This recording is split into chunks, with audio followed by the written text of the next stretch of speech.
So, ito po, mga kababayan. Diyos mio, Marimar. Ito yung ating unang pag-uusapan ngayon, mga kababayan. Ako, galit na galit mga DDS. Bakit hindi tinanggap ang impeachment complaint? Sabi ko nga sa inyo, mga kababayan. Sabi ko sa inyo, hindi naman bobo ang mga taga-kamara. Diyos ko, hindi tanga-tanga ang mga kongresista. Diyos ko. So ngayon, mga kababayan, eto na. Eto yung balita. Mga kababayan, nakalagay po dito na kung saan ay, eto na nga, like po tayo muna, mga kababayan. Medyo na late lang ako. So ito po, mga kababayan, nakalagay na, ito, basahin natin ha, basahin natin. Ayan. Kita nyo po, impeachment complaint ng mga DDS na mula kay Mike Defensor, kay Topacio, kay Chavit Singson, kay Cathy Binag at iilan pa yung ibang mga lawyer ay hindi po tinanggap at binasura po. Binasura po, mga kababayan. Naku po, mga kababayan. At bakit nga ba binasura? So ito ha, mga kababayan, pakinggan natin dito sa YouTube. Sa YouTube tayo diretso. Impeachment. Saan na yun? Impeachment. Dito, ito to, pakinggan natin, mga kababayan. Tinanggap yung pangalawa, binasura naman yung pangatlo. Ito, pakinggan natin. Mga kaibigan, may malungkot po akong balita para sa lahat. Simula bukas, matatapos na ang... Yes, DJ Chacha, magandang umaga sa iyo. And of course... Ayun, mga kababayan, yung salita si Doc Willie yung po yun. May malungkot daw siyang balita. Hindi tinanggap ang impeachment. So, ito, mga kababayan, pakinggan. Kay Manong Ted Pailon, magandang umaga po sa inyo lahat. Pakinggan Good morning natin. po. Kumusta ka na, Kong-Sek? Yes, Kong Ted, pinapakinggan kita. Sana bumalik ka na ng Kongreso. Kailangan itong mga bagong, kailangan itong mga bagong talagang reforma dito sa nangyayari sa atin. Tama yung mga binanggit mo lahat. Itong mga nangyayari sa proyekto. In fact, yung second complaint, yung Makabayan Block, yung parametric na sinasabi lang, ngayon lang ako nakita, no? On average, 2 billion. Bawat distrito, hindi nangyari ito noong mga panahon natin na yung National Infrastructure Program, parang naisintampi na eh. Kanya-kanya nang gawaan sa distrito. Kaya itong mga pangunahing proyekto katulad ng subway na hinihintay natin. Ito ha, mga kababayan, ganito po siya, basahin ko na lang. Ito kasing nireaksyonan dito ni Mike Defensor, kung ano yung complaint or impeachment complaint ng Makabayan Black, sinakyan na nila ngayon. Kasi bakit daw? Billion-billion daw ang nasa flood control. Kasi bakit? Buti pa nga yung sa Makabayan Black, pwede ninyong sakyan, di ba? Samantalang yung mga complaint ninyo, mga peke, di ba? Ibabasura ba yan kung totoo? Di ba? So ngayon, mga kababayan, ito po ang nakalagay dito sa Brigada News. No, basahin ko lang po, mga kababayan, na yung Brigada News. Ito. Hindi na umano nais pang maghain ng impeachment complaint ng dating mambabatas na si Mike Defensor laban kay Pangulong Bongbong Marcos. Ito ay matapos silang mabigo na ihain ang ikatlong impeachment complaint kasunod ng hindi pagtanggap ng Office of the Secretary General ng Kamara dahil wala si Secgen Chiloy Garafil. Sa isang panayam, sinabi ni Defensor na nagkaroon sila ng pagpupulong hingil dito kasama ang kanyang mga kagrupo para sa kanya raw ayaw niya nang ituloy ang paghahain ng reklamo.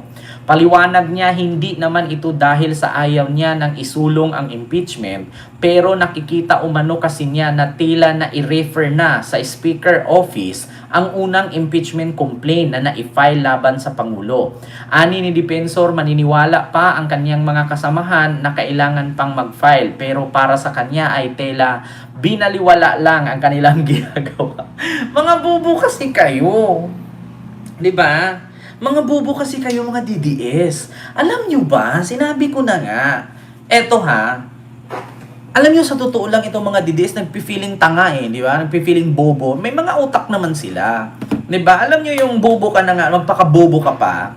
Biruin nyo, naisip nyo ba, nung impeachment kay Sara, 4 or 5 po ang kanyang complaint. Doon po sa 5 complaint na yon, isa lang po ang tinanggap. At nung tinanggap yung isa, at dineclared po ng Supreme Court na unconstitutional. Pero lumalaban po ang Kamara kasi si Sara po ay impeach na sa Kamara.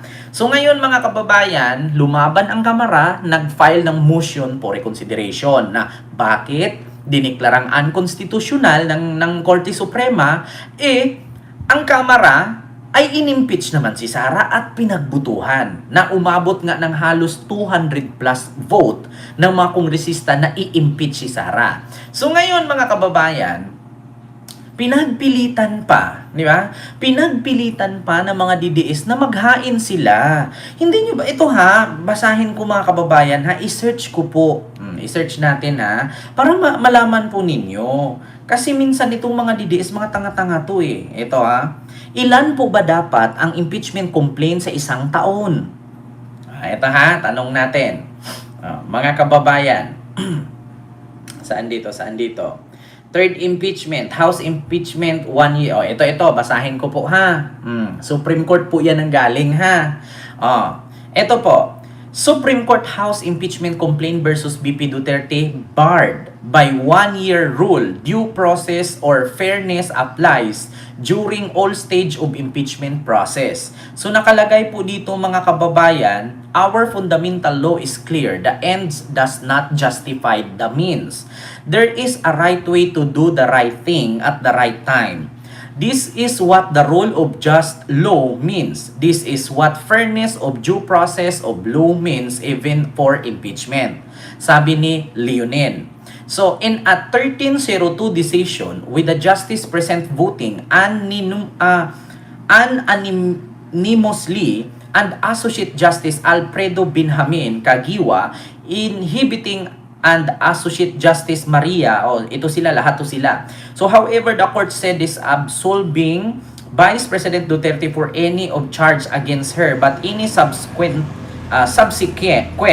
impeachment complaint may be only filed starting February 6. So ang rule po kasi mga kababayan, one impeachment for any political person is isa lang po, 1-year rule ban, one rule ban. Di ko alam kung anong tawag dyan. 1 year, 1 impeachment lang. So ngayon mga kababayan, isa lang po ang aking masabi. Hindi, mga DDS, hindi nyo po ba nalaman yun? Di ba kayo nga sigaw kayo ng sigaw? Mga tanga kayo, isa lang ang tanggapin. Sabi pa nga nila nung nag-file itong mga kakamping at dilawan. So sabi nila, mga bobo kayo, isa lang ang tanggapin yan. Hindi 4, hindi 5. Tapos ngayon mga kababayan, nakakapagtaka na alam naman nila na may una nang nag-file ng impeachment para kay PBBM. Bakit nag-file pa sila?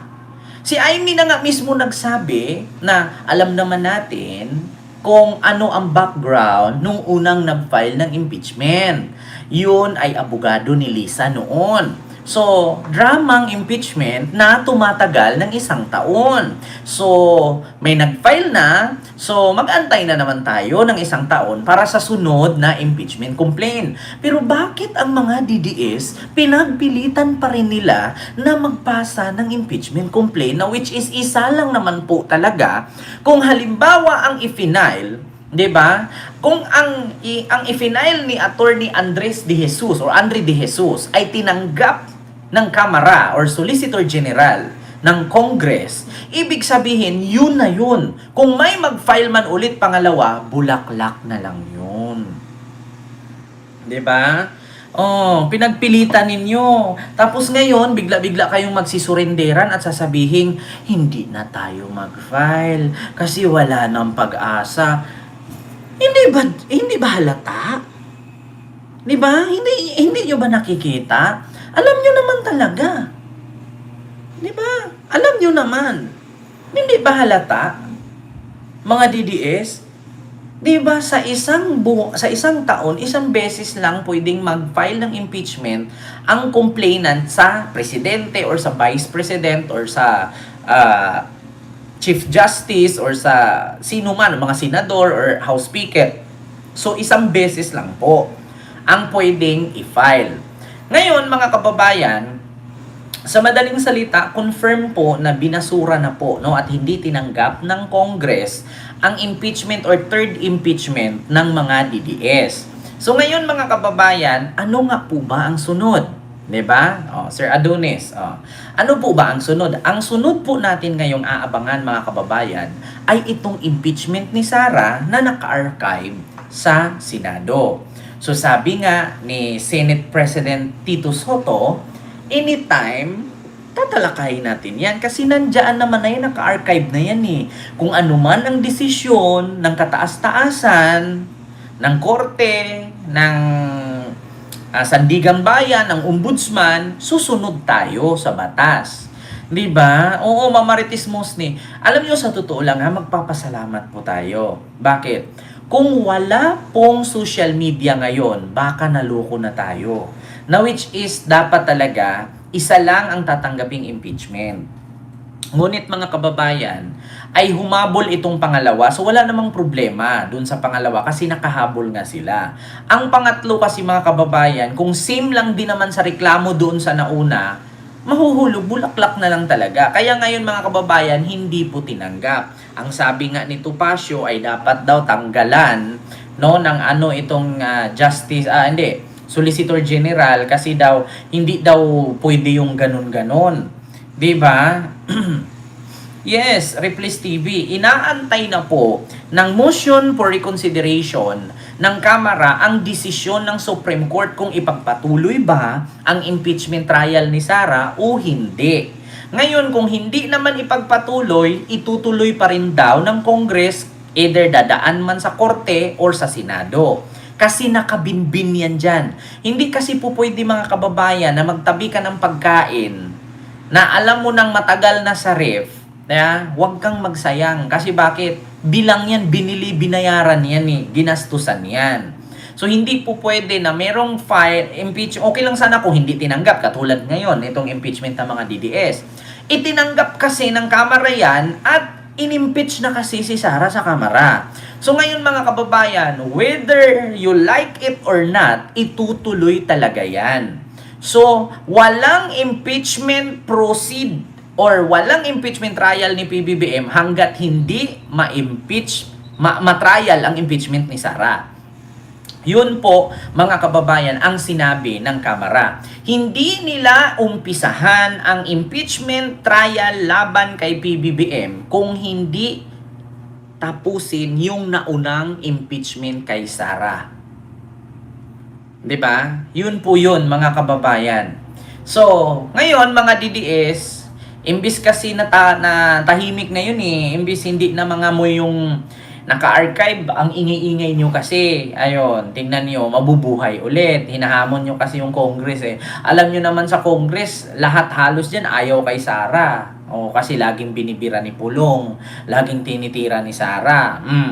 Di, pinakita ng Congress ngayon na impeach siya. O, actually, mga kababayan ha, wala na pong dapat i-process na impeachment ni Sara sa Congress kasi impeach na po siya doon sa Congress. Ulitin ko po ha, si Sara po ay hindi na Vice President ng Kongreso. Impeach na po siya. In-impeach na po siya. So ngayon mga kababayan, ang tanong Ken, kung ano man ang sagot ng Supreme Court, saan yan itutuloy? Sa Senado na po. So hindi na po sa Congress. Wala nang pagbubutuhan na gaganapin, wala nang pirmahan na gaganapin, kasi tapos na, impeach na siya sa Congress. Ang tanging gawin lang ngayon ay ipagpatuloy yung nakatago sa ataul, sa kaban, sa aparador, sa tukador na nilalanggam na naka-archive na impeachment. So ngayon, pag matuloy yun, nako, timing. Bakit? Pag matuloy ang impeachment ni Sara, yung naka-archive, no? At kung ano man ang desisyon ng mga senador, kung ano man ang desisyon ng mga senador sa pagpirma na trial, tapos nabulatlat na nila isa-isa yung mga ebidensya, nakita na nila ganito kadami, saan napunta, kung hindi masagot ni Sara yan, yung mga katanungan sa Senado, Pipirma na ngayon ang mga senador kung i-impeach ba nila o hindi. Ngayon mga kababayan, sino-sino ba ang mga senador na hindi gustong ma-impeach si Sara? Si Aimee, si Marcoleta, si Padilla, sino pa? Mga kababayan, si Villanueva, si Jinggoy, sino pa mga kababayan? Itong si Villar, hindi na to eh. Itong babae at lalaking Villar, tatahimik yan. Bakit? Mainit sila ngayon. Swing-swing yan. Ito si Cayetano. Ayan, pang-anim. Actually, mga kababayan, ganito po yan. Sa ngayon, mahihirapan po talaga ang mga senador na kampihan si Sara. Kasi bakit? Si Jinggoy makukulong. Si Bato, hindi na magpapakita yan. Bakit? Hindi man po pwede na si Bato pipirma lang dyan, tapos ipadala lang yung pirma niya. Walang ganon. Physical appearance pa rin yon. So ngayon mga kababayan, ang mangyayari dyan, mai-impeach talaga si Sara. Oo, Ma'am Winnie Fair. Mai-impeach talaga si Sara dyan. Bakit? Pag-isipan yan ngayon ng mga senador. Kasi bakit? Kadalasan sa Duterte Block, sabit sa flood control. Mag-isip kayo. 'Di ba? Mag-isip kayo. Yung mga senador na Duterte Block, halos lahat sabit sa flood control. Jinggoy, Villanueva, Escudero, sino pa? Mark Villar, sino pa? Mga kababayan, halos 4 po dyan sumasabit. Jinggoy, Mark Villar, Bongo, sino pa? Escudero, si Bato. Si Bato, hindi siya sabit, pero nagtago. Si Robin, sumabit din. Kasi di ba may 500 million silang, naku mga kababayan, medyo si Aimee, o si Joel Villanueva, makukulong na nga. Patay kang bata ka. Mga kababayan. Kaya sabi ko sa inyo mga kababayan, mahihirapan sila ngayon na kampihan si Sara kasi pagdating ng kagipitan, walang nagagawa si Sara. At ang iisipin ngayon nitong mga Duterte senador, mga kababayan, kung sakali ba na pirmahan natin si Sara na hindi i-impeach, matatapos na ba ang kaso niya? Alam niyo mga kababayan, floating ngayon ang Duterte Block. Isipin niyo mabuti ha, tandaan niyo mga kababayan. Sir Benji Uy, hello po at sa Serisa Force.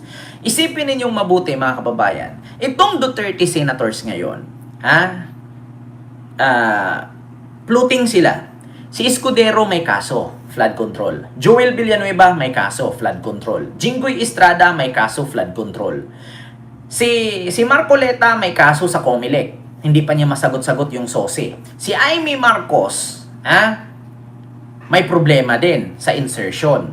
So ngayon mga kababayan, si Bongo sabit din. Si Bato nagtatago. 7. Si Robin, yun lang yung papaling-paling, swing din. So ngayon mga kababayan, ito ang tanong. Kung pipirma ba yung 8 or 7 Duterte Block? 7 ba sila o 8? Kung pipirma ba yan sila na hindi i-impeach si Sara, matatapos na ba ang kaso ni Sara? Hindi po. Bakit? Bukod kasi sa impeachment complaint laban kay Sara, meron siyang kaso sa ombudsman ngayon na patong-patong.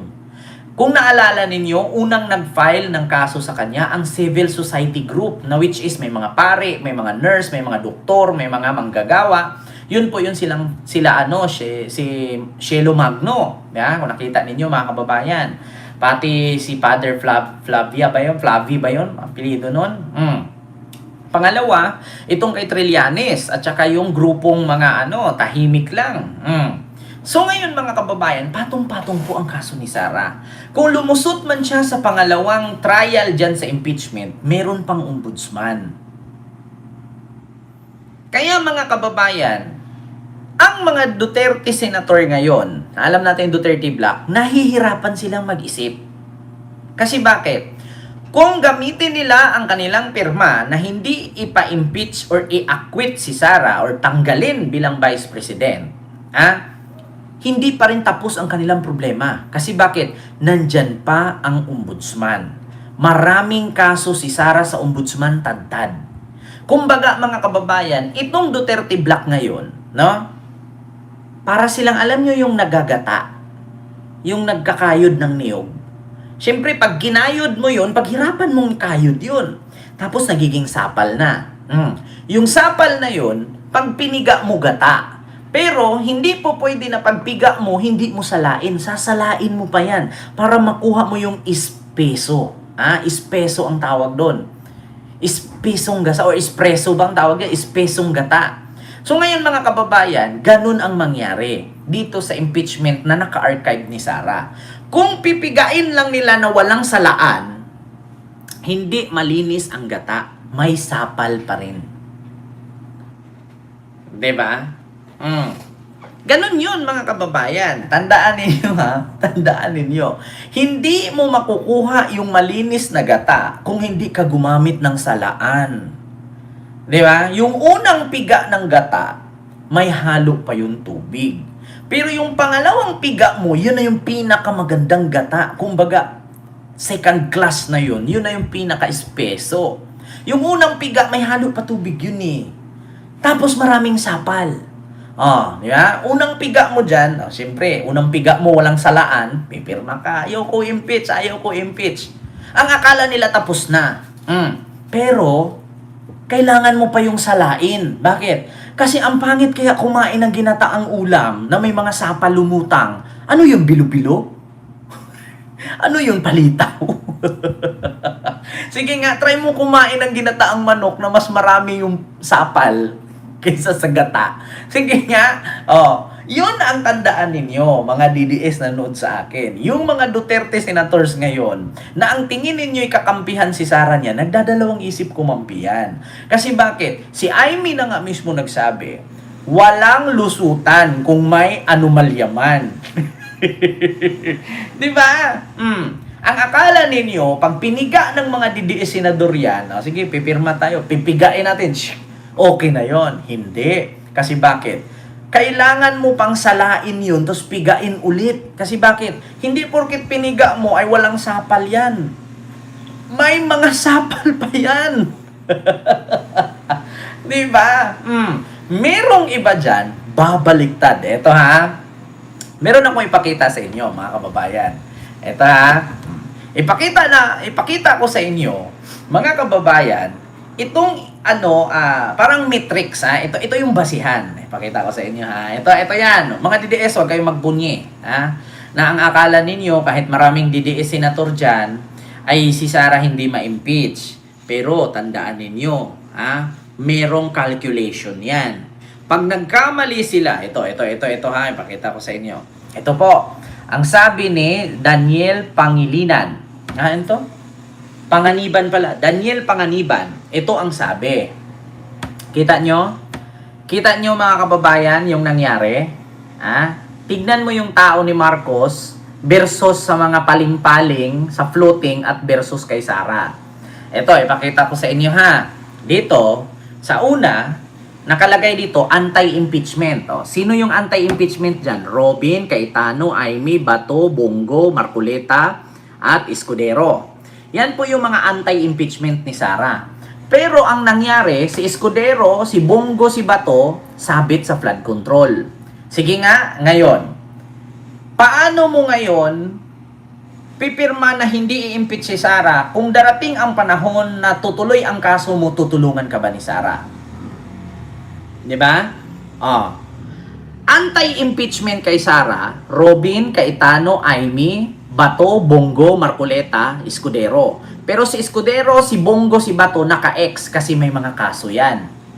Ang matitira lang dyan, si Amy, si Cayetano, si Robin, si Marcoleta.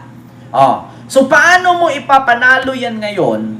Yung 4 lang ang pipirma sa kanya na hindi i-impeach si Sara. Sige nga. Ngayon ang pag-isipan ninyo. Pangalawa, itong nasa gitna, Joel Villanueva, Ligarda, Pia Cayetano, Zubiri, dalawang magkapatid na Villar, at si Jinggoy Estrada.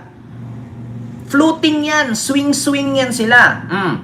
Sa ngayon, itong 4 na natira, kasi ito si Joel at si Jinggoy, makukulong din yan.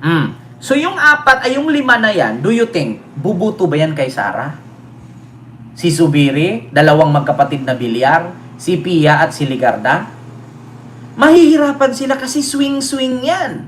Sa ibig sabihin, sa madaling salita, balingbing. Ayan o, balingbing, swing-swing. Mga balingbing yan. Ngayon, ito ang kay PBBM, pro-impeachment. Ayan. Tignan nyo kung sino ang pro-impeachment dyan. GB Ejercito. Sino pa? Gatchalian, Tito Soto. Ayan. Lacson, Binay. Ay si Kiko, si Bam, si Lapid, si Tulpo, si Hontiveros. Patay ka dyan. Mahihirapan ka ngayon dyan. Kasi ang kay PBBM 2, 4, 6, 8, 10, sulit yung 10 dyan. Yung nasa gitna dyan, paling-paling. Kita ninyo kay PBBM, 10 senador yan, automatic yan, pipirma, impeach si Sara. Ngayon, kung hindi ni Sara kayang ipagtanggol tong 3, pati itong 2 sa kabila, babalingbing yan. Sige nga. Babalingbing yan, mga kababayan. Yun po ang rule ngayon na nasilip ni Daniel Panganiban. Tip ng bubuwit, the real objective of flood control scam. Sabi ko nga sa inyo mga kababayan. Kaya ngayon mahihirapan po ang mga DDS kung ito bang mga senador na to ay kakampihan ba si Sara. Kasi marami pong senador dyan mga kababayan na babalingbing. Kasi bakit? Natatakot na sila. Nakulong na si Revilla. Susunod si Jinggoy, susunod si Villanueva. Susunod na dyan si Escudero. Tapos delikado itong magkapatid na Villar kasi si Mark Villar sumasabit. Tapos delikado rin ngayon si Loren Ligarda dahil sa issue ni Libeste. Babalingbing yan. Maniwala kayo sa akin mga kababayan, mahihirapan si Sara mag-gathered.